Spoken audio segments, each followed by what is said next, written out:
Today, cookbooks are ubiquitous. Go to any bookstore you can find, and you'll see dozens, if not hundreds, of different cookbooks. Search online, and you can find tens of thousands of websites that provide recipes. The story of cookbooks is fascinating because it mirrors the entire evolution of human civilization. Not just how we cook and prepare food, but also how we organize knowledge and what we deem to be important. Learn more about the history of cookbooks, how they've evolved over time, and how they reflect our culture on this episode of Everything Everywhere Daily.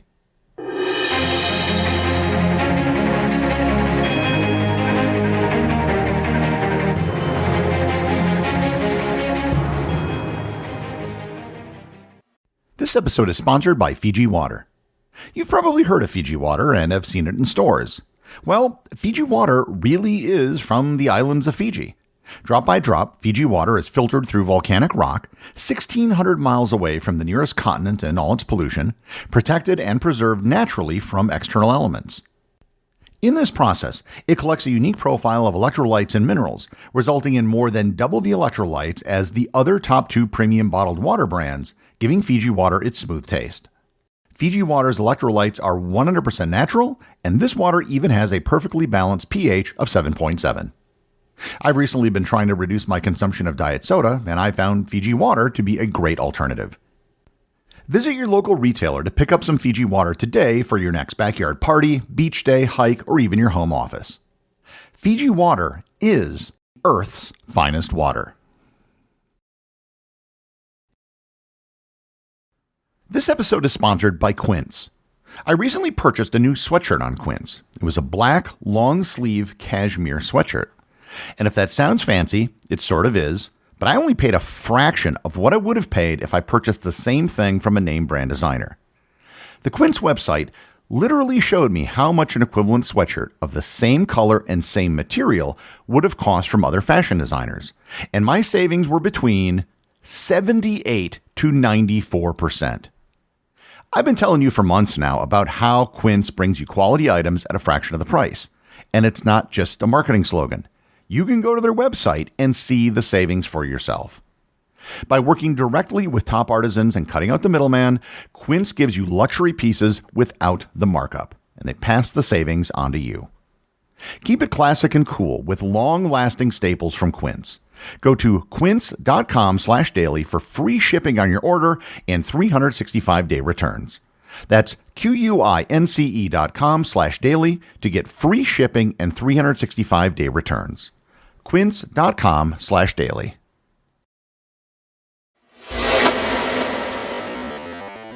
I do a lot of episodes on big subjects, world leaders, empires, and technologies that have shaped the world that we live in today. So an episode on cookbooks may seem a bit out of place. To be sure, we'd still eat food if cookbooks didn't exist. The majority of knowledge regarding cooking and food preparation has been passed along from generation to generation for most of humanity without being written down. Nonetheless, there is a lot that we can learn from the evolution of the simple cookbook. The oldest known recipes in the world come from Mesopotamia and are inscribed on 3 clay tablets dating to around the year 1700 BC, written in the Akkadian language using cuneiform script.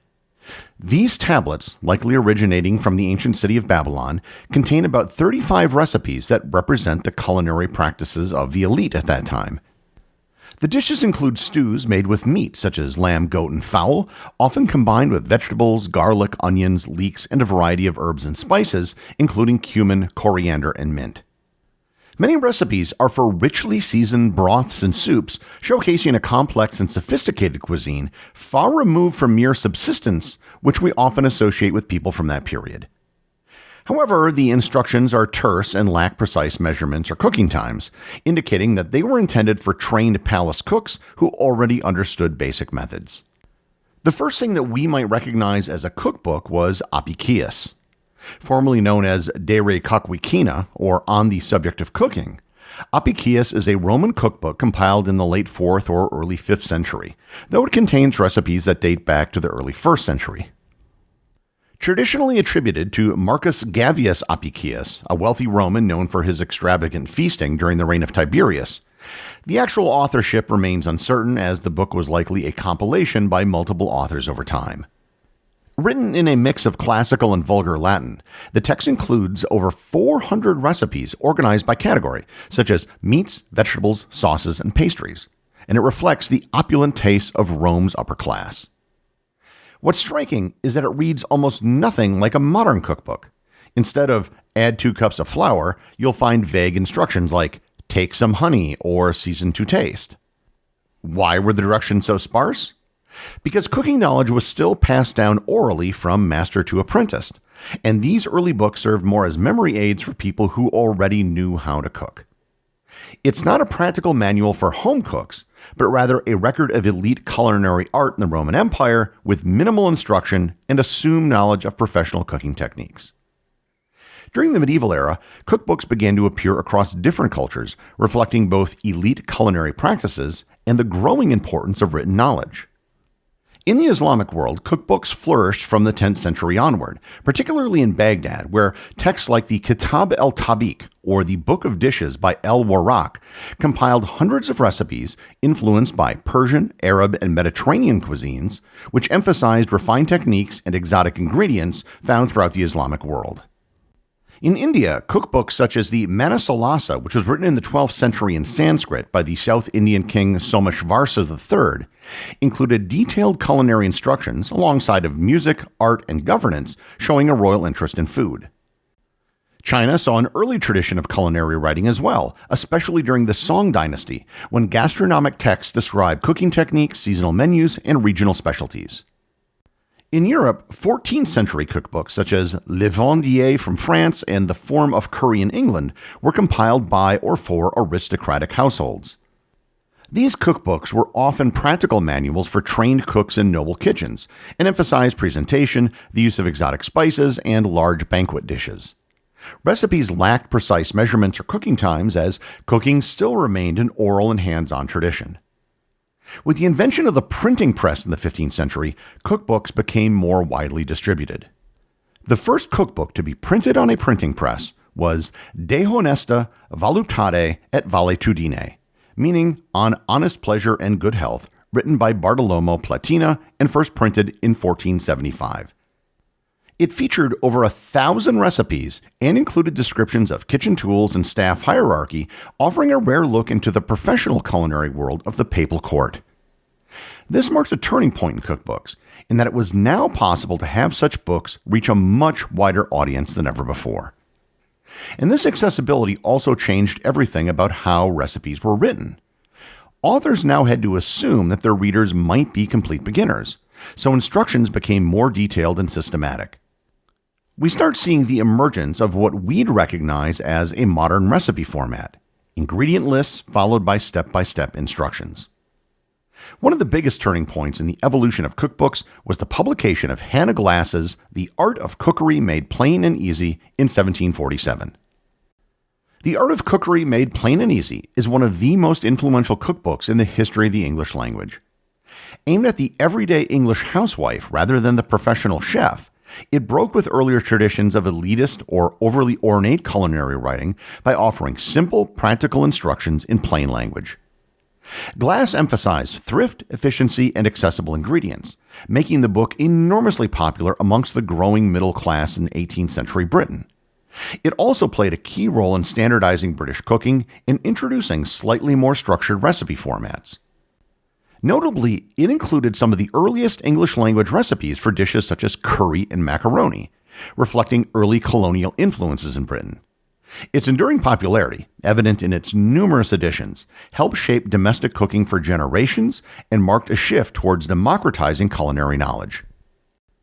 Hannah Glass was also one of the first women to write a cookbook. Previously, books were written by chefs for the wealthy, who tended to be men. Glass was a homemaker who was writing for other housewives. One of the biggest cookbooks in the 19th century was Mrs. Beeton's Book of Household Management, first published in 1861. It was written by British author Isabella Beeton and quickly became one of the most iconic domestic guides of the Victorian era. Although widely referred to as a cookbook, it was actually much more than that. It was an encyclopedic manual for middle-class women tasked with running efficient, moral, and well-ordered homes.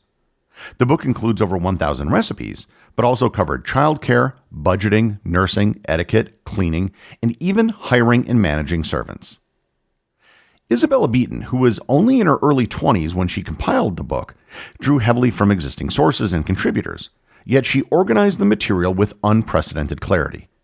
For the first time, recipes were consistently formatted with a list of ingredients, measurements, and step-by-step instructions, standards which are still used today. Beeton died in 1865 at the age of 28, and her writings were republished many times, often without giving her credit. While recipes were becoming much more standardized, they were still considerably different than what you're used to seeing today. For starters, almost everyone would have been cooking with wood or coal. Exact temperatures weren't really possible yet. You had to know temperatures from experience. Moreover, almost all ingredients had to be prepared from scratch. You probably might have had pre-milled flour, but beyond that, everything else had to be done by hand. It would not be uncommon for a recipe to start with something like, kill and skin a rabbit. The trend towards standardization took a big step forward with one of the first major American cookbooks, Fannie Farmer's Boston Cooking School Cookbook, which was published in 1896. Farmer was a distinguished cook at her mother's boarding house, who enrolled in Boston's cooking school, became their top student, and was elevated to its principal in 1891. Farmer epitomized an even higher level of precision and was a practitioner of what became known as domestic science. She insisted on level measurements and exact temperatures, earning the nickname the Mother of Level Measurements. This might seem obvious to us now, but it represented a fundamental shift in how people thought about cooking, moving it from an art to a science. The 20th century saw a proliferation of cookbooks. While measurements and temperatures became standard, specialty books began to be published. World Wars I and II brought rationing cookbooks, while post-war eras emphasized convenience and modern appliances. Books from brands like The Joy of Cooking, Better Homes and Gardens, or Betty Crocker gained prominence. With more women entering the workforce, cookbooks began emphasizing speed and convenience. This era introduced us to recipes built around processed foods, cake mixes, and canned ingredients. However, in the 1960s, there was at least one major counterpoint to this trend. Julia Child and her 1961 cookbook, Mastering the Art of French Cooking. Child proved that home cooks could master sophisticated techniques if given sufficiently detailed instructions. Her recipes were famously long and precise, sometimes running several pages for a single dish. This showed that cookbook authors could successfully teach complex skills through clear, patient explanations. Unlike most other cookbooks of her era, she was not trying to teach housewives how to cook basic meals. She was teaching how to make advanced French culinary creations. The success of her book led to her landing her own television show, The French Chef, in 1963. Though not the first person to appear on television cooking programs, earlier figures like James Beard and British cook Philip Harbin had brief TV appearances, Julia Child was the first to achieve widespread popularity and cultural influence through the medium. So in a very real sense, Julia Child was the first celebrity chef, and it was all due to the success of her cookbook. Today, there are more cookbooks than you can count. Instead of writing a cookbook and getting on TV like Julia Child, more often than not, TV celebrities will then sell cookbooks. While cookbooks of all types have exploded, we may have reached a point where cookbooks are now obsolete. If you want to know how to cook something, you can find thousands of web pages with recipes and dozens of videos. If you've ever searched for a recipe online, you might have noticed something. If you click on a link to get a recipe, you often have to scroll through 1,000 to 2,000 words of text to get to the recipe at the bottom of the page. You really don't care to read an article, you just want the recipe. Yet every single site does this. Why is that? It's because Google rewards longer pages with lots of text.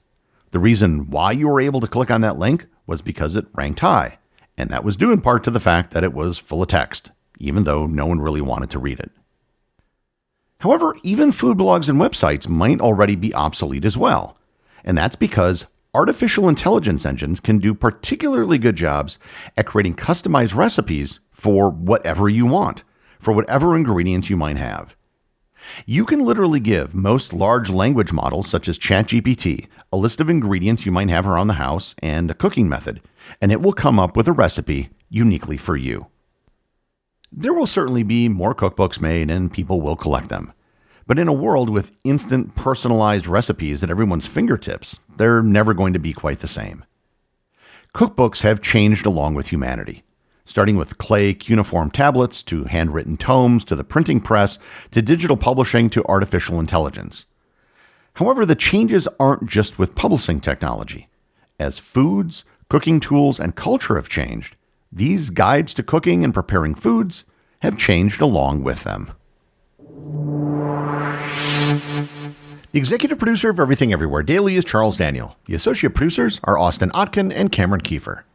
My big thanks go to everyone who supports the show over on Patreon. Your support helps make this podcast possible.